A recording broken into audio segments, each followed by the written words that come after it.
Do you like The Cure? Do you ever like that song, Boys Don't Cry by The Cure? Sung by a man, Robert Smith, in makeup, looking like Brandon Lee in The Crow, but not like he could kick you in the face and do a backflip. There is an issue that we have where there is an implicit culturally indoctrinated expectation on men to be strong, to be hard, to be tough, to not show vulnerability, to not show weakness, to not cry, because boys don't cry, and to just suck it up. Permeates every layer of society, permeates every social interaction.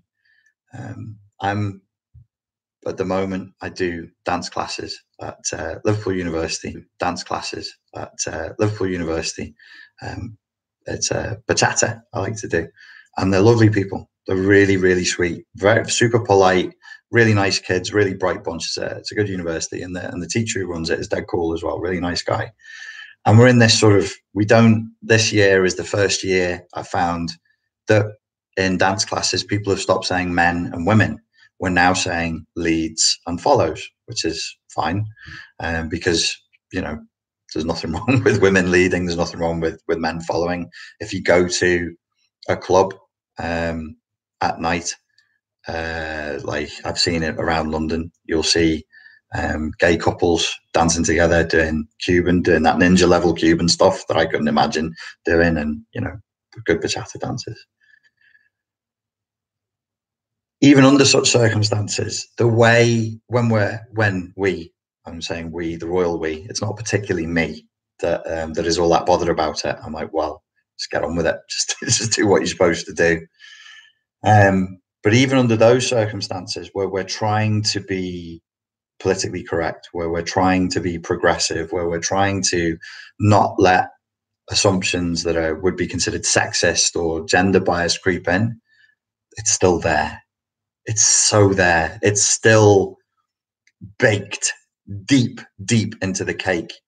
So even when people are trying to be progressive and nice and open and all the rest of it, all of the assumptions are still right there. Very, very hard to escape. And this bothers me from both sides of the equation.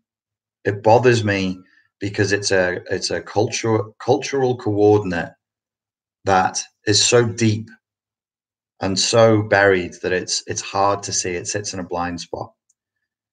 And even people who are claiming to be, for gender equality, the way in which they demand gender equality can be really, really sexist, can be really, really gendered, can come with a barrel load of assumptions. And so do I, which is why I kind of go, don't know that I can really escape that. Like as soon as I open my mouth, if I go, oh, we should be equal, I'm probably going to say it in a way that is preloaded with who I am, with the soup that I was raised in. Culture is like the water in which you swim. Ideology, goldfish doesn't know that it's swimming in water in the same way we don't know that we're swimming in ideology every day. I'm bothered particularly about the tendency to shame covertly and overtly males, for showing vulnerability, for showing incompetence, for showing, and being incompetent is the natural human state, by the way. I'm finding myself saying this a lot, doing relationship counseling or just chatting to people. Like, they come at me halfway through the story, halfway through an argument in their head, like, I want to say this to you. I want to come back. And I'm just like, whoa, stop. I do this for a living, and I've been doing it for a living for years now. Just remember, the baseline state of a human being, the average human, is not a position of strength. It's not a position of power. It's massive vulnerability.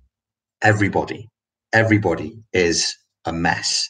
The human state is messy. The human state, the baseline for the average human, is emotionally dysregulated, is full of prejudice, is full of bad filters, logical fallacies, cognitive biases, and there, but for the grace of God, go we all.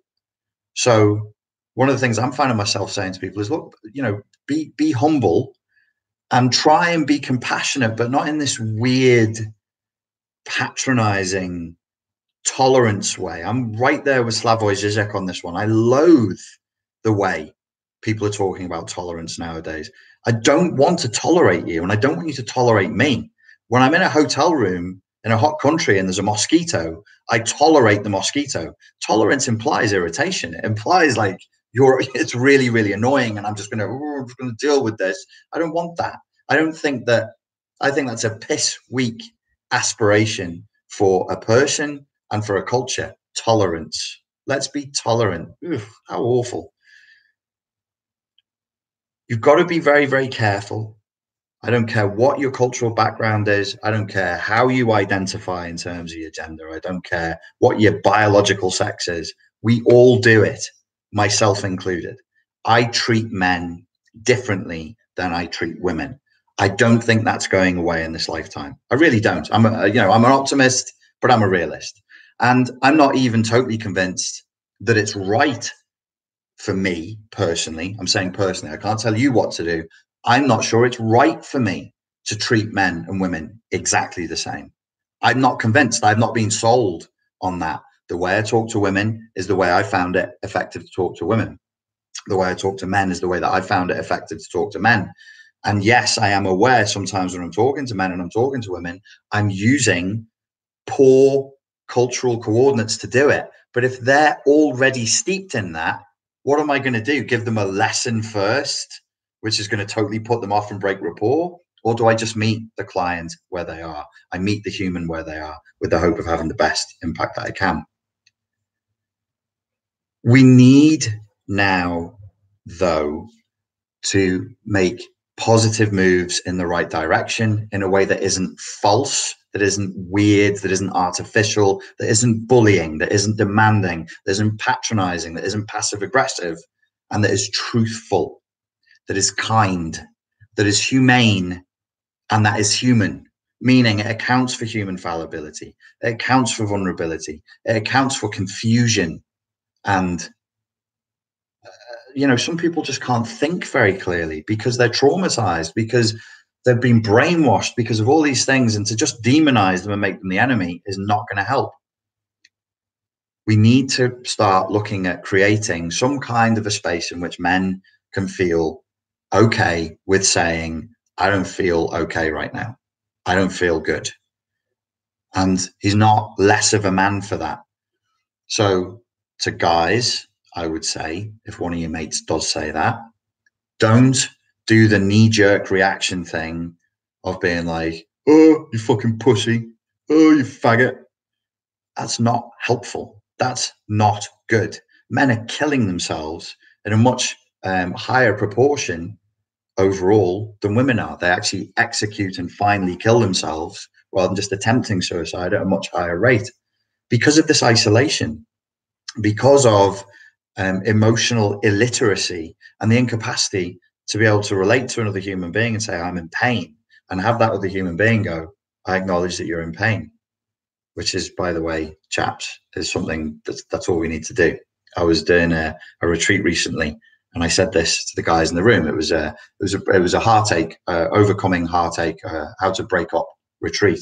And I was saying, guys, there's certain things that we can learn from a traditionally, typically feminine way of approaching situations, of the way that women traditionally would approach situations. If a guy comes to you, if a male friend comes to you with a problem, don't offer him a fucking solution. It's hard. That's what we want to do. That's really what men want to do. You come with a problem, I want to fix it for you because I care, and that's how I show you I care.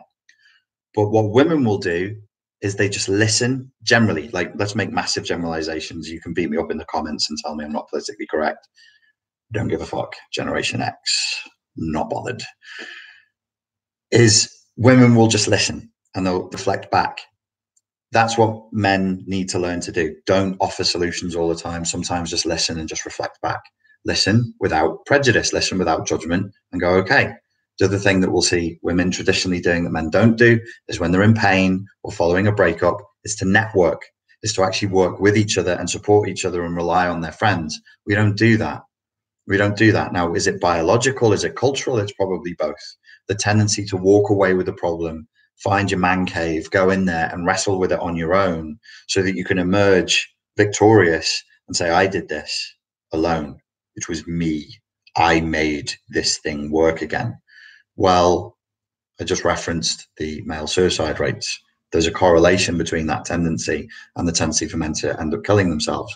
Because as a human being, the chance of you resolving all of your life's problems on their own over a long enough timeline and a long enough timeline of various probabilities of negative occurrences, it goes down to zero.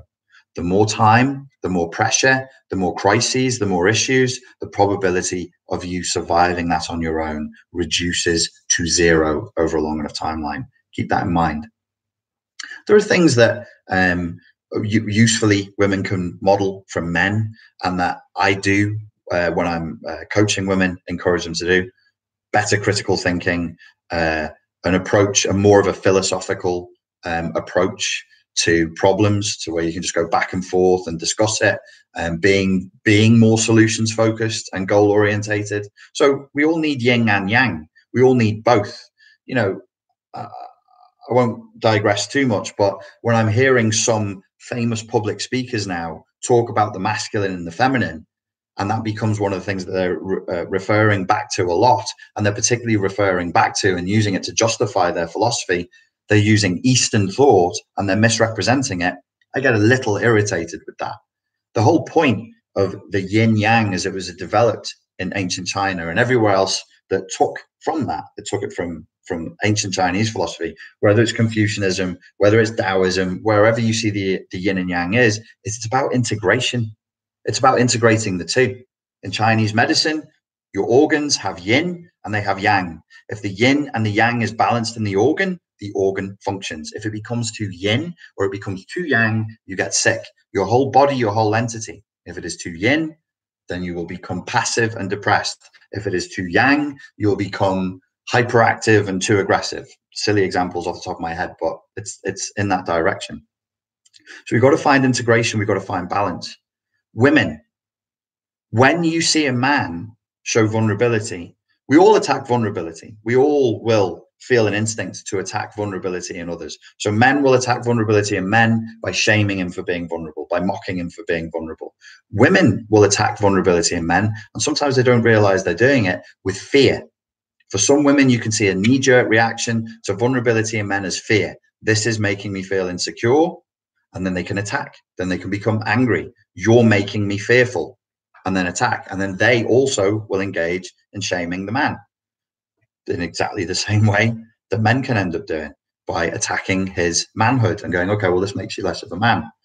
So you'll hear this disparity sometimes between, I want men to be open and frank and honest and in touch with his emotions. And then a man opens up, makes himself vulnerable, and the woman goes, ugh, I don't want to deal with that.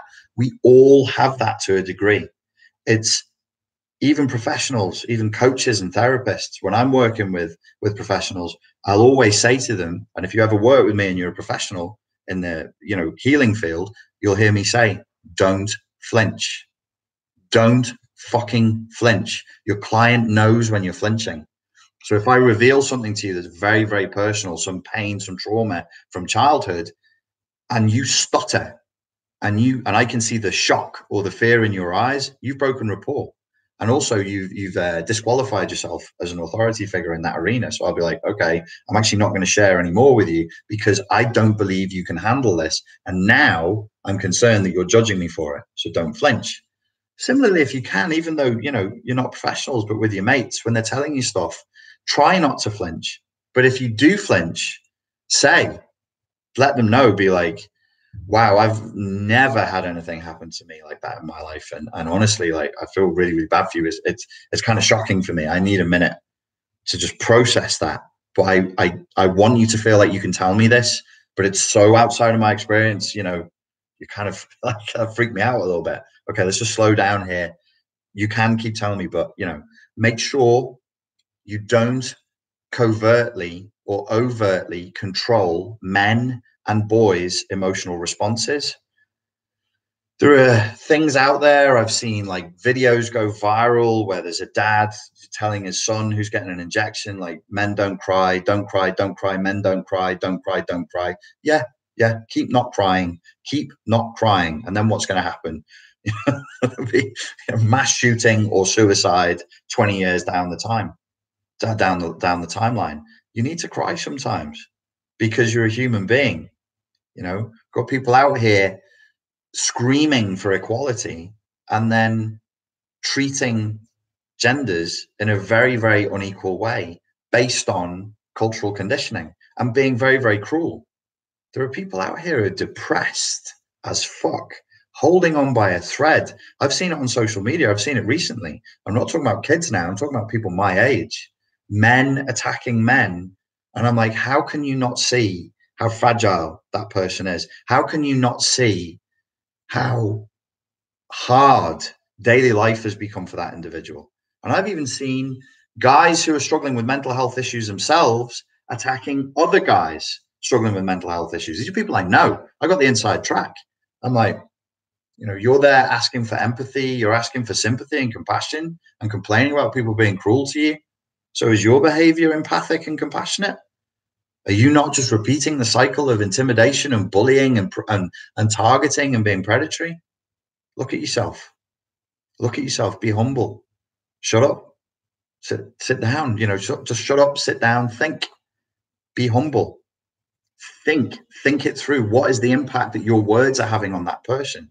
The people around you on a daily basis, they're hanging on by a fucking thread. One more act of cruelty, one more knee-jerk response of contempt or fear in the face of their vulnerability could be the very thing that tips them over the edge. Be careful. You have a lot more power than you realize. Doing this social media documentary, I have plenty of young women who are happy to come on camera and be interviewed and be in the documentary to talk about their mental health issues, knowing that that is going to go in a documentary and that'll be public, which is brave. They're bravely permitting that vulnerability to be seen in a public space. And I'm very, very grateful for that. And, I'm impressed. I have nothing but admiration for them because I know it's hard. So the men, I would say this. If you've thought about doing it and you've pulled back because you don't want to make yourself vulnerable in that public space, I understand. Somebody has to go first. Somebody has to lead this. And if you're 20, 21, 22, 23 years old and you're a guy and you're prepared to be vulnerable in that public space, you can have an impact on guys your age that I can't. So they'll look at me and go, okay, well, this guy's being vulnerable and that's good and it's helpful and I can model that, but it's not the same as somebody their own age doing it.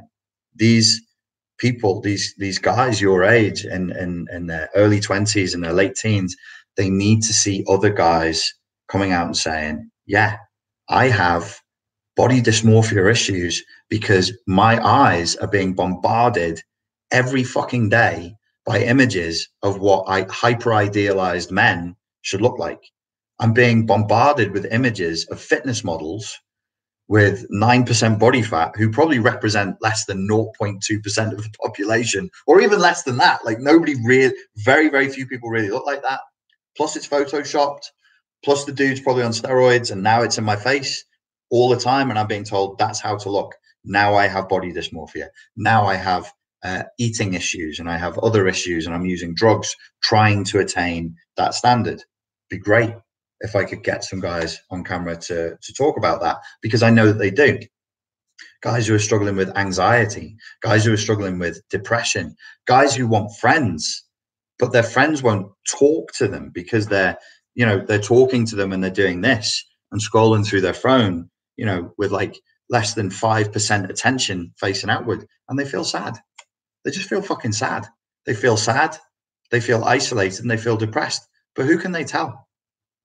Who can they tell? How does that sound coming out the mouth of a man? I'm really lonely. I'm really fucking lonely. I feel really sad today. When do you hear that? When do you hear a guy just go, I just don't feel good? It's okay in our culture and in most cultures I've been in around the world. It's perfectly okay for women to be more emotionally literate and say, I'm sad, I'm angry and disappointed. I can say that. And the immediate response from the other fishes in the sea will be, it's okay, it's okay, it's okay. You try that as a man. You try that as a man. You stand up on your social media or wherever and say, There's no real reason for this. I haven't just, come back from a war zone. I haven't just survived a burning house. No major heroic story behind this. I just woke up today and I don't feel very good. I feel kind of sad. I feel kind of lonely. I feel depressed. I feel anxious. See what happens. You already know. And the people who are posting angrily in the comments, even now, you know the truth. You know the truth. Don't be liars. Don't be kafar. Don't be those who hide the truth. You know the truth. You know perfectly well what's going on, and you know exactly the game that you're playing. Be brave enough to not play it. Be brave enough to not keep enforcing this binding spell that we're putting on each other that keeps us imprisoned. It's only us. It's only humans talking to humans. This whole social media thing, it's just us. Humans doing it to humans. Humans performing for other humans. Whereas I think what would break the spell is no high-level psychology. You don't need to be a professor in psychoanalysis to get it. You just need simple human contact, simple human connection. That's what we're losing. That's what's being broken up. That's what's being destroyed, is our capacity to be human and to connect with each other. So if you do see or hear a man say, I don't feel good, I feel sad, I feel vulnerable, don't mock him. Don't rush in with a solution. Just offer support. How do we offer support? You could say, okay, I hear you. You feel sad. That sucks. I feel sad sometimes too. Do you want to talk about it? Do you want to tell me where this is coming from? You ever noticed the power in terms of your biochemistry when you're just sat chatting to people that you like and you're just having a good conversation? You ever notice that? How good that feels, and how it's like a walk in nature. Like a walk in nature can really sort of nourish a certain part of you that doesn't get nourished otherwise. Similarly, a good conversation with somebody who's giving you their time, who's giving you their attention, the two most precious resources we have.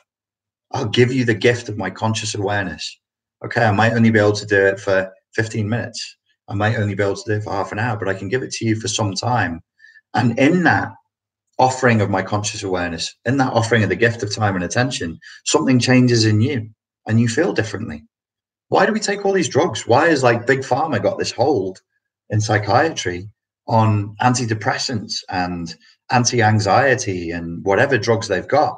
Because our biochemistry is set in a way that makes us not feel good. But we can feel good rapidly by connecting with other human beings. And some of us have to go first.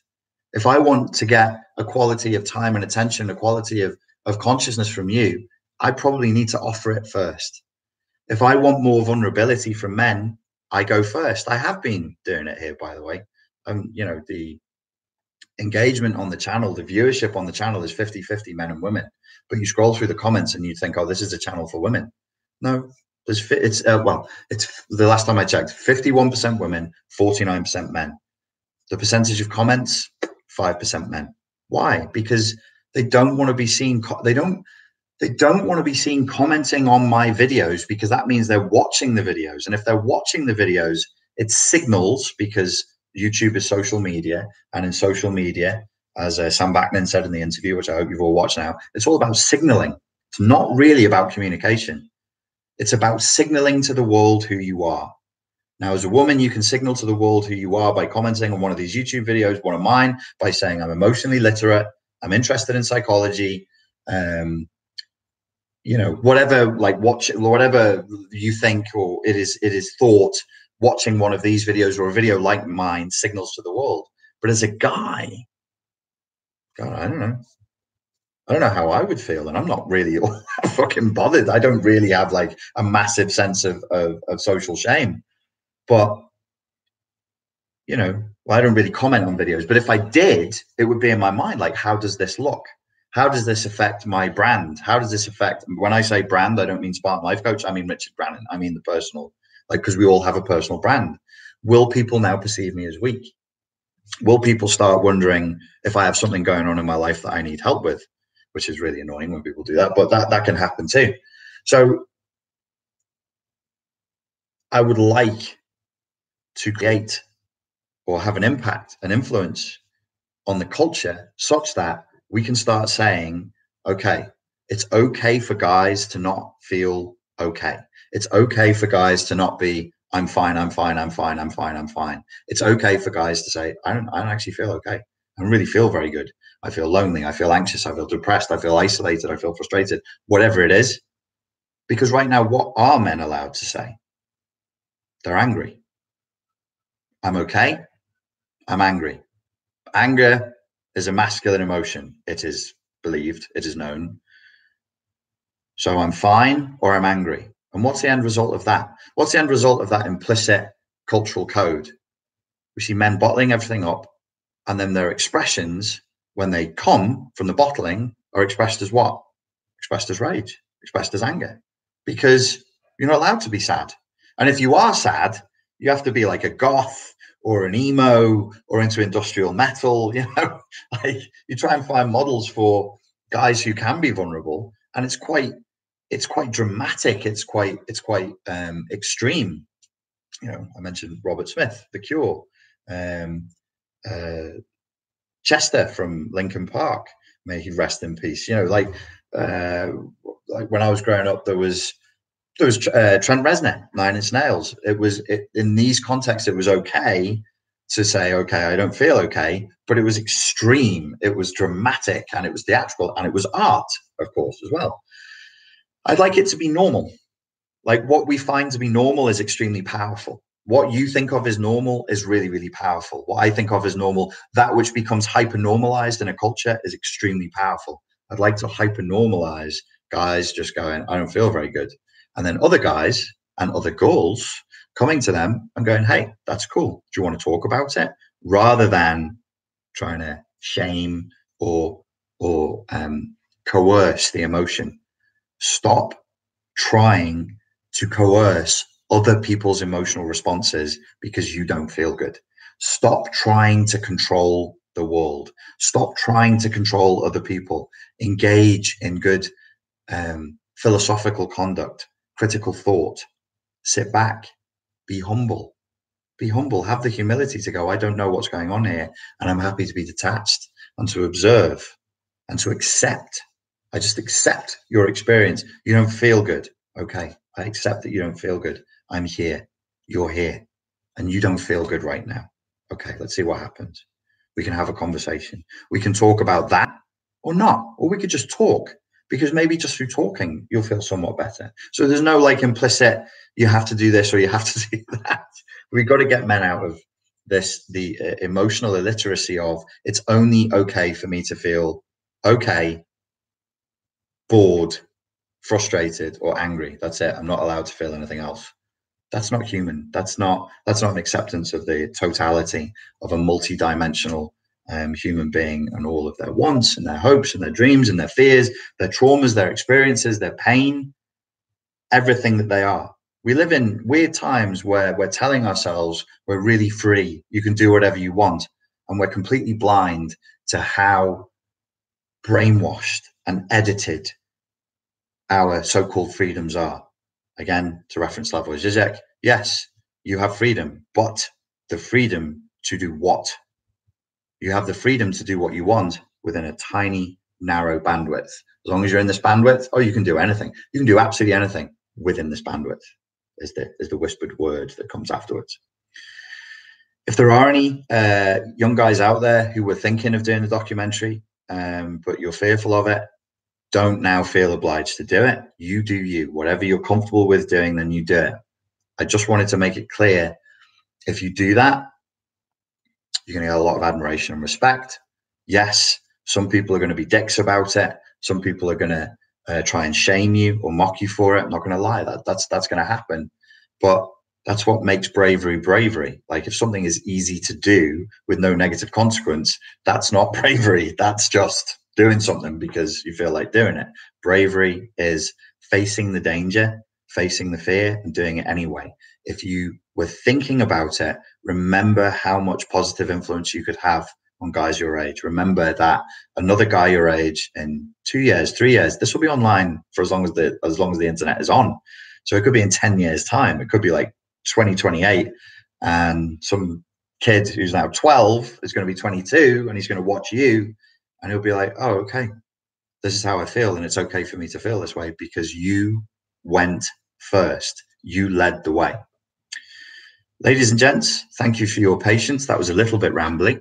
And thank you, as ever, for your time and for your attention. I will speak to you soon. Cheers.